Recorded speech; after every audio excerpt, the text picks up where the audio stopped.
You're listening to The Wealth Advocates with finance experts John Mickelson and Patrick Jenkins. The Wealth Advocates simplify the financial world and show you how today's events could affect your financial health so you feel confident about your financial future. Hello, Wealth Advocates Nation. It's great to be back. It's 2023. We're excited to walk you through some of our insights, some of our understanding what happened last year, maybe even some forecasts on what's happening this year. I'm joined today with John Mickelson and Brad Harsh, my two partners. We're just going to walk you through some of the things that we see happening in the market. Hopefully we can add a little insight to what you see happening in the market. So I'm going to walk through a number of different things, and John's going to walk us through how 2022 market performance occurred. Brad, our trading and investment expert, chief investment officer, is going to walk us through what he saw and what he is seeing, kind of a conversational discussion. So here we go. I'm excited about what is going on. So let's talk about how stocks performed in 2022. We had this exact conversation last year, almost exactly at the same time. And the exciting thing about that conversation is we thought the market was going to go up. And why wouldn't we? You're going to talk a little bit about why it didn't.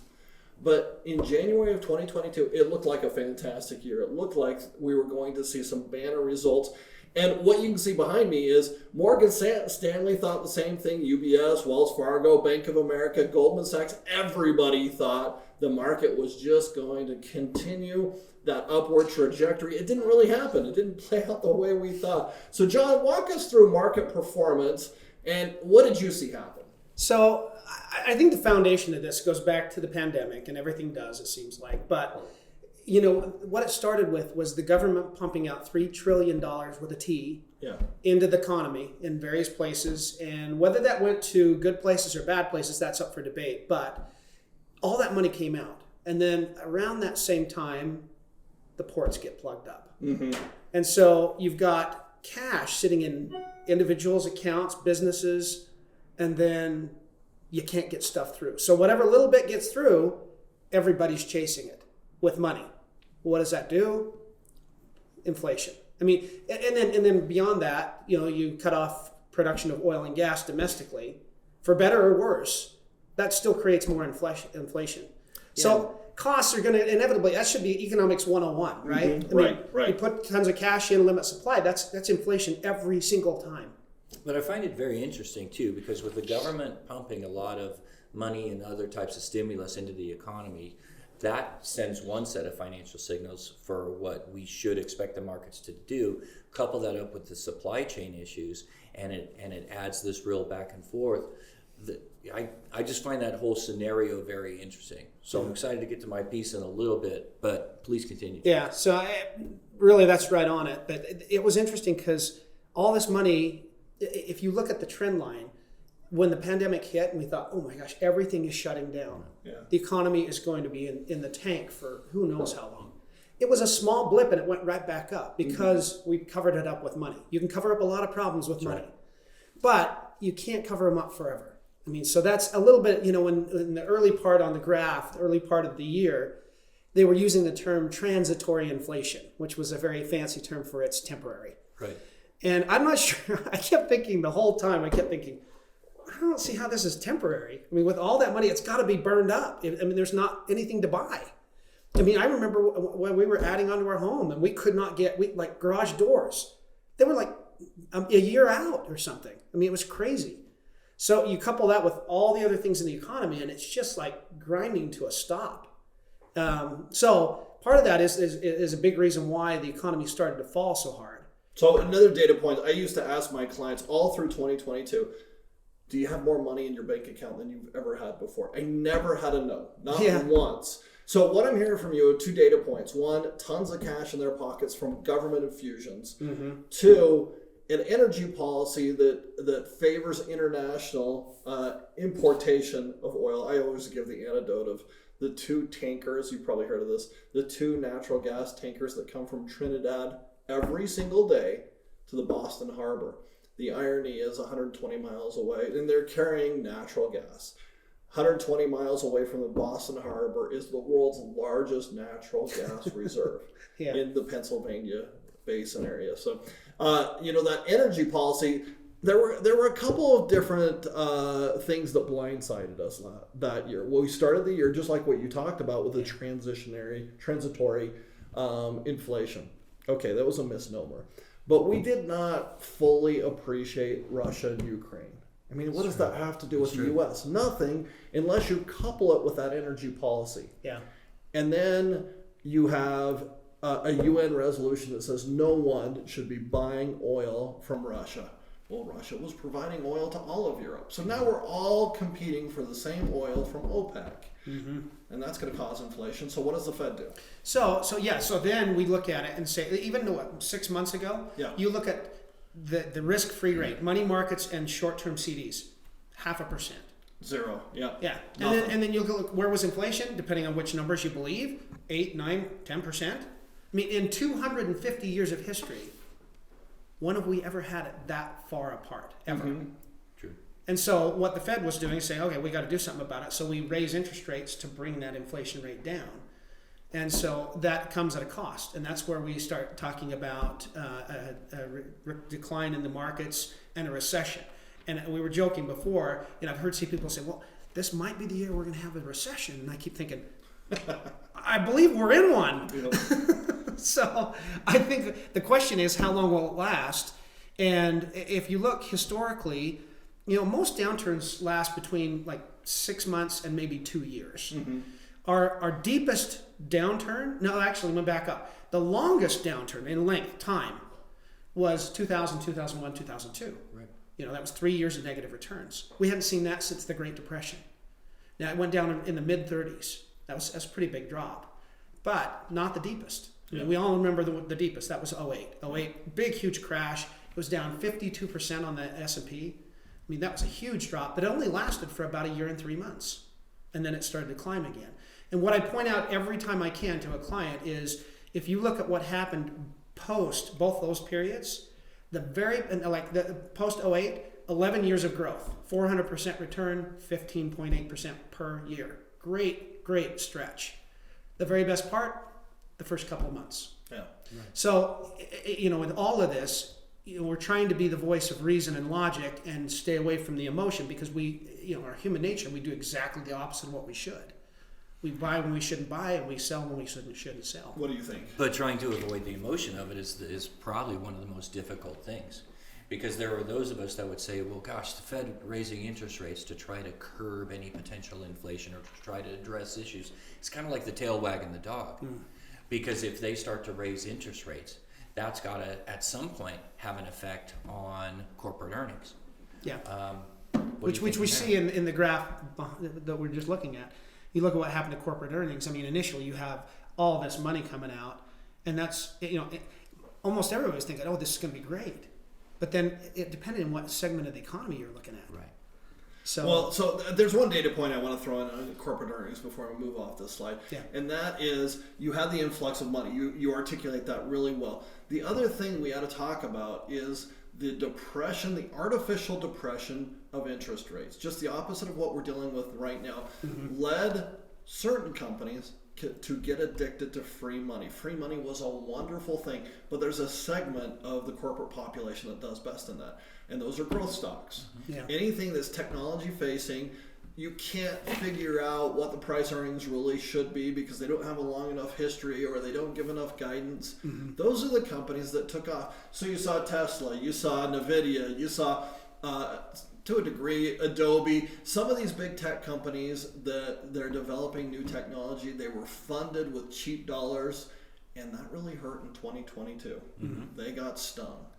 Yeah, absolutely did. Any feedback on that? Well, that's your docile right there. Well, yeah, it reminds me of conversations held by Harry Dent back in the dot-com boom when he was talking about this thing called the S-curve that we don't need to bring up today, because it's very different. However, the conversation is similar in that we had one set of circumstances that allowed these companies to flourish. They had cheap money, they had innovation, they had excitement, they had good market buzz, they had everything that was driving the growth of these stocks up to some very interesting multiples. And then as soon as we start to see a drying up of the free money, and then the fear of the markets, the fear of inflation, recession, or anything like that, and what it might do to these big companies that had benefited so well, we had a lot of these big companies trade off from peak to trough, sell off as much as 50, 60%. Great companies doing the same business the way they've always done it. However, the entire backdrop had changed for them, created quite a shock to the markets in a short period of time. Yeah. And now we're seeing, I mean, some of the indicators. One of the amazing ones is the labor market. I mean, the labor market is still, we have such a low unemployment rate. Why is that? Yeah, and it's starting to see, you should have seen, or what we anticipated was, gosh, they're going to raise interest rates, that's going to make money more expensive, it's going to slow companies down, which it did. But the labor market really didn't lay off that many, as many as we thought they would. And maybe that's still yet to come. I mean, we don't know that. I want to throw in two things with labor market. One data point that I'm finding fascinating is there are 7 million men between age 18 and 48 that are not looking for a job. Yeah. That's your core economic engine historically. And the second is this phenomena, we just barely came out of earnings season last week. This phenomena I saw, and this could just be me, might just be my opinion, but I talked about those growth companies, the tech companies, that really got addicted to the cheap money, and they really got pummeled in 2022. So they're reporting their fourth quarter earnings. 2 weeks inevitably before they report, they did mass layoffs. You saw it in Google, you saw it at Amazon, you saw it at almost every single tech company. And the message was always exactly the same in every single one of those returns. We had an awful fourth quarter. You knew we would. Expensive money, inflation, it's hard to find people. We just laid off 12,000 people. We've got our costs under control now. First quarter should be fantastic. Well, that's a short-term solution. Yeah. It will be fantastic in that first quarter, maybe even into the second quarter, but there's a point in time when those people left are tired of doing the job of 4 other people. So it'll be interesting to see how that message plays out. And it was almost every single tech company reporting did that little trick. Mm-hmm. Well, sure, balance sheet management. Yep, yeah. Balance sheet management. But how do we... how does one draw a conclusion? Is it just balance sheet management, or are they really able to trim that number of employees from the companies? That's probably both. I mean, cheap money. Yeah. Maybe they had so much cash, we'll just hire anybody and pay them anything. Could be that. Could be. Yeah. Yeah. And innovation slows down, and so the people that were in that segment, they're saying, hey, we can do that later. And so I do think that you're going to see a temporary benefit from it, but I do think it's temporary. At some point, the innovation and the product is what drives profitability. Exactly. No doubt. Exactly. Which is, I mean, to the people we work with, the main point is hold quality. Mm-hmm. I mean, there is a difference between companies that are kind of so-so and the ones that have a good foundation under them. Mm-hmm. And so it's critical that we're looking at that from that perspective. Who's going to be able to benefit from it? Because in the downturns, that's really where you're making the money. Emotionally, it doesn't feel that way, but it is. Yeah, so, in investing term, I always tell my team when we look to manage any portfolios, we make our money on the buy side.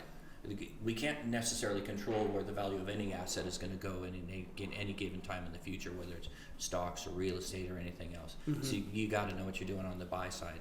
And that's probably true for running the business as well, making those decisions. Okay, so that's where we were last year. Let's talk about where we are. I love these dials. I think this is a great graphic illustration of what's going on in the economy. It tracks everything from monetary policy to geopolitical risk, disposable personal income, inflation, the whole thing.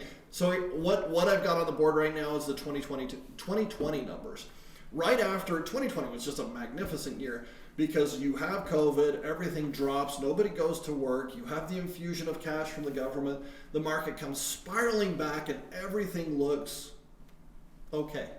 There's lots of green on the board behind me. There's a couple red, a few yellow, especially that U.S. economic outlook. There's no visibility. We have no idea what's going to be coming down the pipe. But and the geopolitical risk was a little unnerving. Political environment, We're in election season in November of 2020, so of course that's going to be in the red, right? Yeah. So let me throw up on the board 2021. Everything's beautiful. I've never seen such a great economy. It's so exciting that everything, including geopolitical risk, we're all friends. It was a big kumbaya that year. Okay, there's 2022. Lots of red, lots of yellow.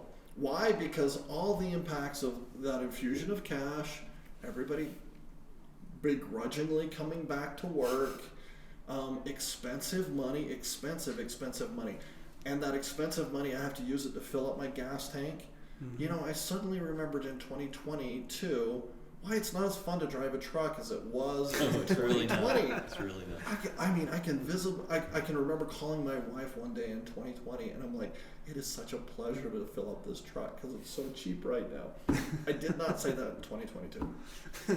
So I'm going to leave the dial conversation with just 2 data points. The first one is you can just graphically see from the dials it was a year of great uncertainty. And the second one is the leading economic indicators. And when I say this stuff, I want to color it with this conversation. First, history is no predictor of the future. Our attorneys tell us to say that. And 2, I am awful at timing the market. No matter how many times I've tried in the last 20 years, I'm awful at it. That being said, you can see the downside. You can see historical trends going back to 2000 all the way up to the end of 2022, and you start to see this pattern emerging that you articulated very well, John. In 2008, we went deep.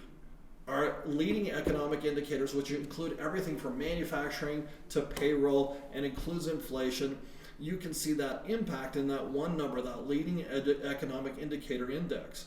And when it goes down, the following periods are typically pretty generous. I would discount everything that happened in 2020 because you see this deep dive. It's probably the second deepest. It ranks up there with 2001, 2, and 3. It's second to 2008, 2009. It's kind of irrelevant because it was caused by a virus and it was solved by printing cash. But, and maybe just 2022, I think that's really what we're saying is we're paying the penalty for it right now. Yeah. Somewhere in there is a rejuvenation of the market. I'm going to argue it's already happened. I think we hit our bottom on October 16th. I think we're seeing enough of a trend to say it looks like this is coming out of it. But that's not really my area of expertise. I'm probably going to have Brad help me out with that. Well, I will definitely share a bit more on that momentarily. The thing that I find that's interesting is on the heels of our initial pandemic fears and the shockwaves that the pandemic sent through the market, it was not that long after that the economy and the markets actually became overly optimistic. When your dial indicators were showing all green, there's a period where it looked like nothing could go wrong. And I guess the backdrop for that is when you have a government that's printing money and throwing it out into the world to be used, which is probably very necessary in many respects, maybe not in others, but that will create the environment of excess optimism. We might be seeing excess pessimism kind of working its way through right now. Well, I think you see that with a lot of impatience right now. You're seeing, you never judge a portfolio by its absolute high or low. You know, the truth is in the middle. And right now, I think we're kind of been hovering in the same spot for about 6 months. Right. Also, don't discount your earlier point, which is cash in the bank. Even though it's dissipating, not everybody has cash in the bank. Serious investors still do. Serious investors are still sitting on the sidelines with roughly $800 million just sitting in the bank, kind of doing nothing. Let's talk about headwinds and tailwinds real quick, though. Before we get so excited that, hey, it's for sure going to work out, it's not for sure. Never is. Let's talk about some of these headwinds. Inflation's not gone, is it? No. Inflation is largely caused by an energy policy, compounded with an international war, and driven by the fact that we all have to buy oil from the same people that we don't necessarily like. And there might be inflation that's still developing right now that we're largely ignoring. Largely, you know what, to that point, we're trying to solve inflation with a 1970s playbook, that doesn't really impact why we have inflation. Just killing the economy does not make oil and gas cheaper. Right. It doesn't even take down demand on oil and gas. And expensive oil and gas means it's more expensive to get goods, services, and people connected. Okay, so there's that. Yeah. What about the Fed policy? What are we saying? No offense to the nice people at the Fed, but their policy drives me nuts right now. And the reason why, as I'll share some data in a moment, is we have got an inverted yield curve right now. Short-term interest rates are higher than long-term interest rates. One would expect to earn a higher yield on long-term investments and a short yield on, or I'm sorry, a low yield on short-term. We've got the opposite that's happening right now, and I've got some theories and some practices about how do we avoid the other shoe drop of that, which is if we have too much money that's kept in these short-term investments and interests and pockets of the economy, then it's going to end up hurting the individual and helping the government to pay itself back for all the stimulus. So I think the back and forth, the good and the bad, the overly positive to overly negative cycle, I think that's part of the system. But Fed policy does kind of concern me. Let me ask you this question. So Fed policy, you know, when it was temporary inflation, they're not doing anything. They didn't really get after it until May. Right. In the summer, they really got after it. 0.75 of a point, 0.75, 0.75, 0.75, all the way through from May until November. Right. December, we get 0.5. January, we get 0.25.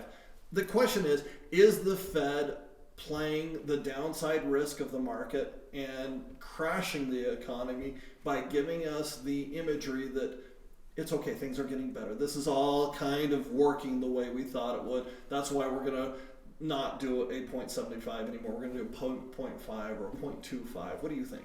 I think that the Fed is going to do whatever they think they can get away with. Okay. And I'm sorry to have that cynical point of view. However, I believe that the Fed may have only given us 25 basis points in the most recent increase because they wanted to raise interest rates to attempt to send a message to the economy like we're going to continue to fight inflation and be mindful of potential recession, etc. But there's certain parts about a recession that are good for Fed business. And so they could easily hike up interest rates another 50, 75 if there was a real need to completely pump the brakes on inflation. I'm not sure if it would work, but at the same time, I know that the Fed also has to be mindful of the fact that there has been a massive, in terms of percentage, a massive increase from what we had grown accustomed to when we were at a Fed funds rate of 50, 75 basis points. The other thing is you're looking at it in this periodic, raising every few months. Yeah. The effect of that you really don't see for a year. Yeah. So all these things we're seeing, they're like, oh, why hasn't it made the market go up yet? Well, we don't know what the effect is yet. It's going to take a little bit of time to absorb that and then have it translate into economic policy, like real economic policy and real statistics. Yeah, and that's what concerns me about an inverted yield curve. So when I look at Fed policy short term, looking at an inverted yield curve with all of the inherent anticipation being given to buy short term, keep everything short term, it's sending us a very clear message. The yield curve is telling us interest rates have to decline in the future, but we're looking 5 to 10 years out before that probably thoroughly comes back, where we actually see real interest rates start to float back down. Now, if we're waiting for Fed policy to float back down into what we would call normal levels, that also means that the medium to longer term of the market has got to find its equilibrium point in the middle. So I'm saying there's going to be some volatility in the interest rate markets, and we might have a variety of different factors going back and forth about. We'll soon be hearing, did the Fed do too much too soon? I think that'll take another. But their target is 2 to 3% inflation. I mean, look at where we are. That's a long way down from where we are. Right. And that's my concern is, how many tools do they have in their bag? I don't know. I mean, it may take a while for that to take its course to really, you can impose certain aspects onto the market, raising interest rates and money supply and such. The reality is the market's going to move where the market's going to move, and it's still based on supply, demand, and behavior. Right. And behavior is always the kicker. You never know what corporate behavior or individual behavior is going to do to that economy. Yeah. Okay, so before I get you guys to liquidate everybody's portfolio because they're scared that everything's going to go bad, let's broker some hope. Let's talk about some tailwinds, good things that are happening. So I'm going to start with those first two. It's a great segue. We're talking about moderating inflation, managing that inflationary number, those interest rate increases, and a more dovish Fed. Do we have a more dovish Fed? Brad, you think that they're managing to political risk? John, you're saying it's not going to take place. It's too reactive. It's too reactive. It might be down the road. What is it?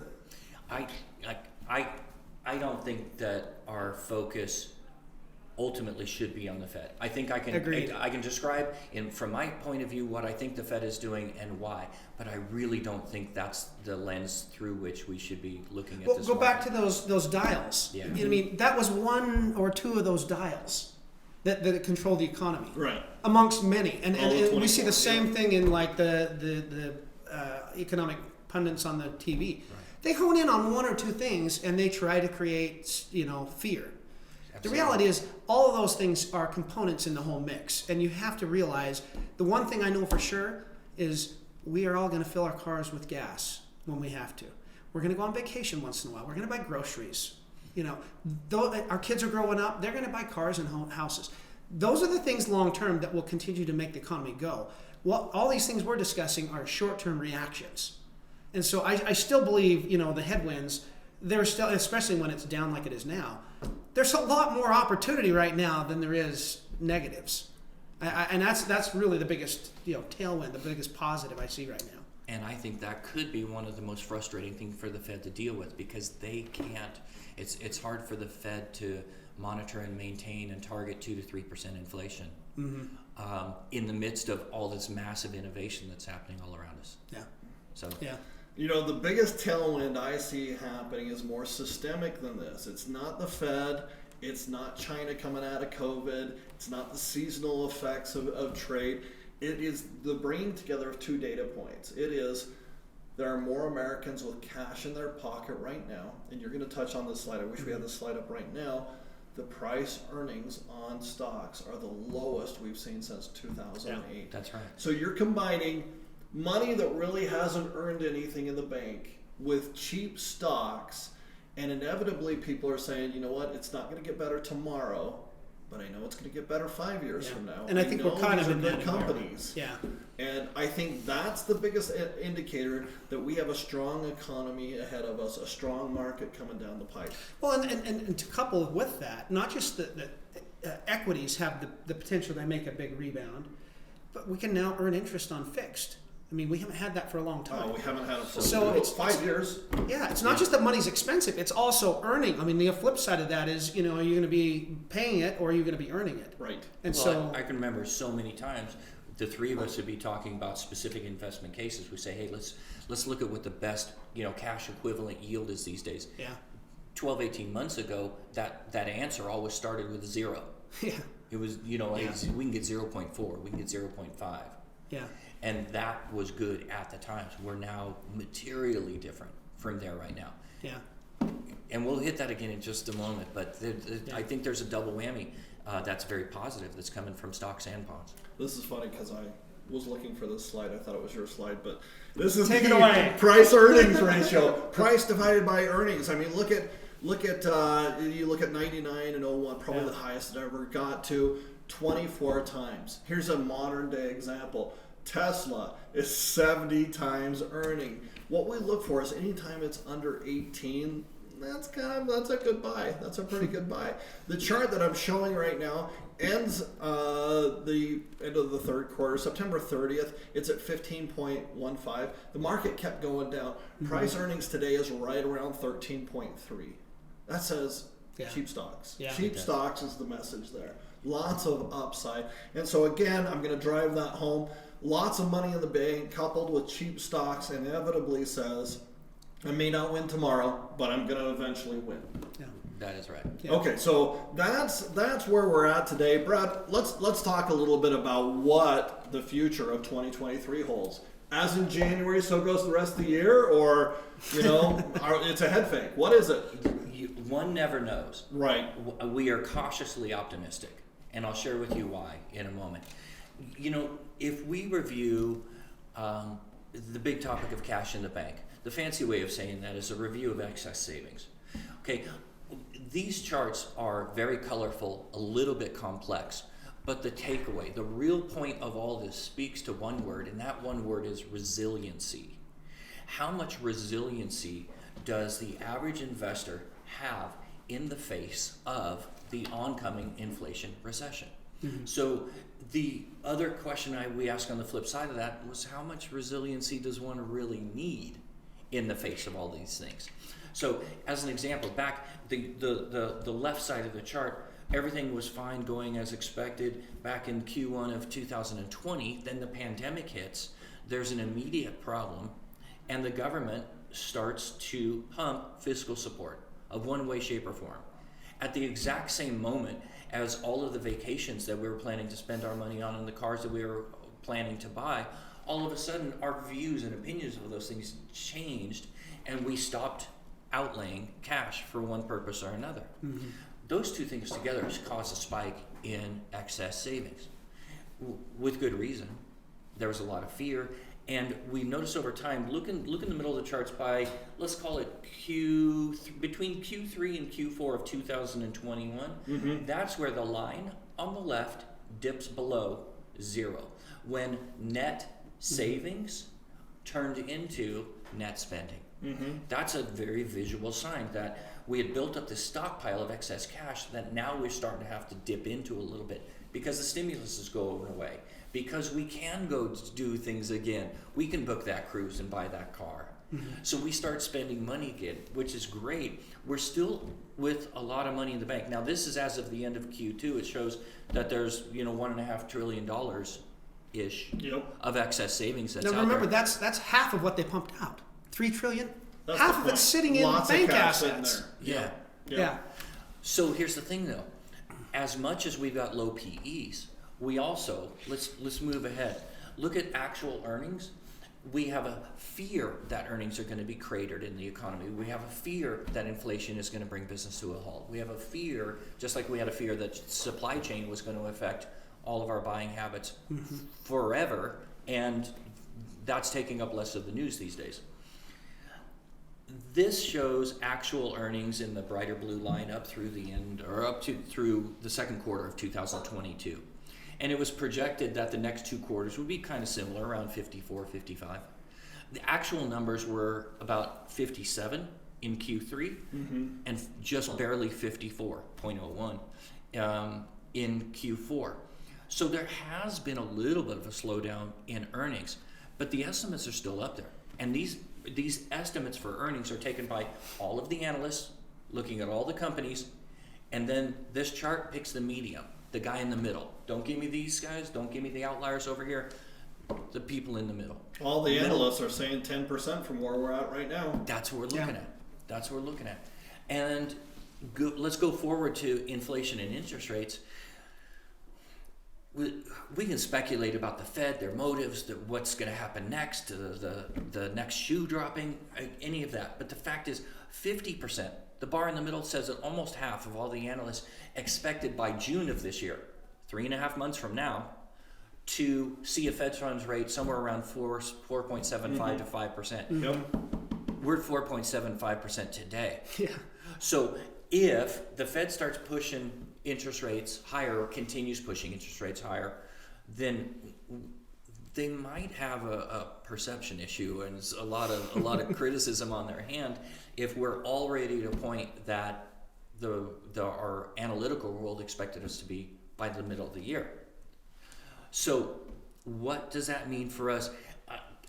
I got to tell you, I and my team focus on the real effects of trading and investing, the emotional impact it has on our clients, and the simple anomaly that sometimes the most fearful times in the markets and the economy and what we see on the news are the best times to invest and vice versa. So I know there has been revisions in previously expected GDP in terms of what was then and what was now. And my problem with estimates of GDP and forecasts and things like that is that they don't tell the whole story. What I want to do is, can we bounce forward a couple of slides and then backtrack if we need? Sure. If we look, for instance, at the value of investment discipline, I think the backdrop that we have right now is that we've had a variety of different things that have happened. And if I am going to oversimplify this chart right here, it would say that right now in the fourth quarter of 2022 into first quarter of 23, we've got a buying market that we haven't seen in years. We've got what perhaps is a generational buying opportunity, because this talk about the Fed and seeing the actions of the Fed push interest rates up to 4.75%, when it all evens out and the yield curve goes back to normal, we have a normal distribution of interest rates, and then the focus turns back to that 2-3% inflation target, that's going to cause a reduction of interest rates again. We can see it, we know it's coming, we've been told it's coming, we just don't know when, and we're being taught to keep our eye on the fear ball of continuing to rise interest rates today. So maybe interest rates will go higher, but the fact is there is a bond market that we can use to our clients and our investors' advantage right now in a couple of key areas. There is also a stock market where the valuations are way too low, and the sell-off has been extreme. If we've seen this type of sell-off twice in the last 50 years, that tells me the data suggests we're in a generational buying opportunity right now. And I would like to see those things continue. So sorry to jump ahead. No, all good. But I had to get to it because we can talk about the economy, we can speculate on directions, we can speculate on interest rates as much as we want. But we can also identify there are times when financial markets are unusually and perhaps too positive, just like when markets are unusually, if not too negative.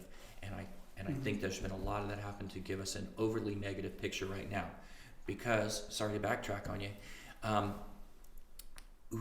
we've already achieved in the S&P 500 today the price objectives that most analysts have set for us. And those analysts have told us to, have, just like everybody was overly optimistic in 2022, there might be some excess pessimism for 2023. Before I walked in here today, S&P 500 is around 4,050, 4,100. And all 2023 S&P targets are below that. In fact, I will tell you that myself, our Wealth Advocates numbers, when I ran the numbers and projected out at the end of December what I thought 2023 could and should look like, my number came at 4,000. 4,050 to be specifically. So we're already north of that. And then the buying and the selling, like you said, you thought we may have just passed our low in the market. Yep. We're starting to see evidence of that, because now if we look at the dynamics, the trend, the strength, and the direction of markets, we can see 4,600 this year on the S&P 500. Doesn't mean we're going to, but the potential's there. The data suggests, the strength suggests, the momentum suggests, the buy-sell demand on a daily basis for the course of this calendar year so far suggests that we could see those sorts of levels. Yeah. So I think the targets are going to be overly optimistic. I think that we've seen a massive increase in interest rates that most of our clients haven't seen in years and years and years. We've become accustomed to 1 and 2% CD rates and 1 and 2% medium to longer term bond yields. Now we've got some yield to work with and the chance of a bullish trend ahead for bonds, which just went through one of its worst periods in the last 30, 40 years. That's right. In the last couple of years. That's right. So my apologies for bouncing around on the slides. That's good. But there's a variety of different things that can be done. And certainly we don't want to ignore any of the indicators, but if my job behind the scenes when it comes to trading, rebalancing, strategies, tailoring the customized approaches that both of you like to see for your clients. Tell me, what are we seeing as far as investor trepidation or fear or concerns, and is it something that we should be discussing more broadly? Is it overdone? You see, if you look at the trends, you see these catastrophes happen every decade. Right. And the investor courage wanes when you have a disaster like this. Of course. Yeah. I don't want to be in the market anymore. This feels like gambling again. Get me out. And then it becomes market timing, and then day trading starts to occur because we've bottomed out. We're starting to see things happen, and that's happening right now from October 16 to today. Market's up somewhere in the 12% ratio. Mm-hmm. That's a big return from last year's decline of 19. So big deals are happening, but managing through the ebbs and tides of our emotions is probably the hardest part of investing. We shoot ourselves in the foot. Mm-hmm. Yeah, there's a company named Dalbar does a study of rolling returns, and generally speaking, by all means, all of us can look it up if we want to. But what Dalbar found is that over a long period of time, like over a 20-year period of time, typically an average rolling return for the S&P 500 is somewhere in the neighborhood of 8 to 9%. Mm-hmm. Depends on what year they do the calculations. So if we know the stock index over time, over 20, 30-year period, is going to go up by 8%, maybe a little bit higher per year. Do you know in that same period of time, they've tracked it very consistently, and it consistently produces the same result. The average investor, left to their own, averages in the neighborhood of 3 to 3.5%. Yeah, Yep. and I see it frequently, and I've said this to clients for the last few months, is inevitably, in any downturn, I will have someone say, should I get out till it gets better? Sure. Well, if you look at the last 11 years following the 2008 crash, huge upswing. Where was the very best part? The initial burst. Sure. And if you say, I'll get out, and when it gets better, you will guarantee yourself to miss the very best part. Especially when you look at it from the standpoint, and this kind of leads into to what we're closing. So I'm kind of going to direct my attention more to those that are watching at this point. So, what do we do? What steps do we take? The first thing is communication. I mean, we try very hard to make sure we're communicating effectively, but it's two ways. Sometimes we can't get people, and it's important for us to take all this that we were talking about and say, okay, now let's boil that down to what's your personal financial position? I mean, how much do you have in your immediate money? How much do you have in your reserves that you can pull when you need it, investments included? And then how much is that later money where we're saying, hey, that's the goose that's going to lay the golden eggs forever. Is it on track? Because the environment just shifted dramatically. I mean, in a matter of a few months. And so the way we approach that is really important to make sure we understand from the client's perspective, how do these changes affect each of those different areas and what they want? Because it's not what money is, it's what it's going to do for them. I mean, we talk as a group all the time about what we do is not necessarily manage assets or make planning. We're holding people's future. That's a big deal, and that weighs kind of heavily on me from time to time. So that communication and make sure that we are really truly making sure we're covering all the areas of planning, so that bad times or good times, they're going to come. They're going to come, and there's going to be more. The next downturn, another big surprise. It probably won't be what we expect. Mm-hmm. So the important thing is communication and make sure that we're in the right positions, because it amazes me often. We'll sit down and run through the details of a person's plan, and by the end, this is one of the reasons I do what I do. You can just see the sigh out. Oh, I'm okay. I mean, if we're planning properly, we should be able to do that. So the number one thing is I have to understand really what is the client's outlook. What is their financial fingerprint? Everybody's different. So that's what I would say, and end with is all this is really important, and there are a lot of negatives and a lot of positives, but they're never going to hear the positives by listening to news media and other things. Please communicate. We have both sides. We try to paint the whole picture. Here are the bad things, and here's why people do it anyway.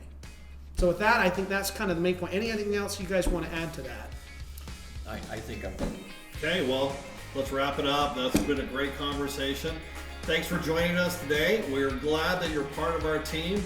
And should you have any questions or concerns, give us a call. We'll be reaching out to you shortly. Have a great day. Thank you for listening to The Wealth Advocates. Join us every month by subscribing on Apple Podcasts, Spotify, or Google Podcasts. You can also look for The Wealth Advocates on Stitcher and YouTube. Want more information about today's topics? Reach out to John or Patrick directly by calling or texting the Wealth Advocates office at 435-754-7888. Learn more about the Wealth Advocates and how they can help you by visiting www.wealth-advocates.com. Securities offered through registered representatives of Cambridge Investment Research Incorporated, a broker-dealer member FINRA SIPC. Advisory services offered through Cambridge Investment Research Advisors Incorporated, a registered investment advisor. Wealth Advocates and Cambridge Investment Research Incorporated are not affiliated.